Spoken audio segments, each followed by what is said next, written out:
Yes, Chuck and Carolyn, what began as a hot pursuit has turned into something of a siege. It's going on behind us. Down this alley, just parallel to Laurel Canyon, that's Hesby, where you see the officers, the one officer in the raid jacket. Down that alley is the suspect vehicle, and just to the left are the apartment properties between the alley and Laurel Canyon, where it's believed the suspect is holed up. And it's been going on, coming up on 90 minutes now since police sent in the canines.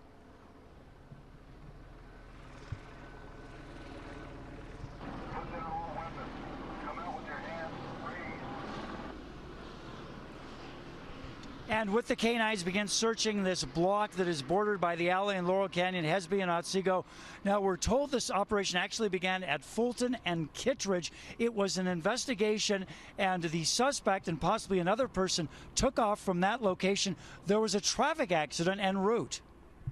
But they closed them off in a section right now. They just literally, about 20 seconds ago, a canine unit just came by, and they're going to search for the dog now. And I saw the side of the car was smashed, and he couldn't make it farther because of a lot of traffic, so he stopped and ran into the neighborhood.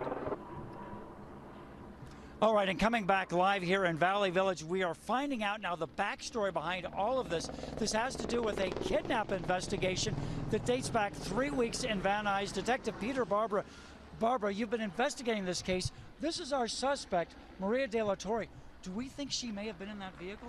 We believe so. There was 2 passengers in the vehicle, a passenger and a driver in the vehicle.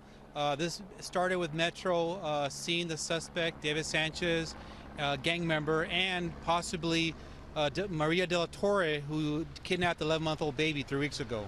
And you've been looking for her ever since she was negotiating a surrender at one point, but that never happened. Correct. And so, do we think she may have jumped out during the collision? We think she was a passenger of the car, and we're hoping she's in the perimeter. Okay, and prospects now for finding the other individual? We're getting close. We're almost done with the perimeter, so I think that we're getting close to finding where they're hiding. Detective Barbara, thank you so much for bringing us up to date. So that's the situation in in Valley Village. Search still ongoing. We'll keep you updated. Back to you. Thank you, Patrick. You probably heard the helicopters overhead. News Chopper 4 Alpha has been covering this scene since this afternoon. In fact, he's been in there for, 90 minutes. Let's go up to Gordon Spencer now. Gordon? Yeah, Chuck, you can see that perimeter, those 2 apartment buildings that Patrick was talking about. We've seen officers entering that home. There's a home that's between these 2 apartment buildings. We've seen the front door open, and we've seen officers go in this building. You can imagine with all the area that they're trying to cover here with those canines and other officers, there's a lot of ground to cover.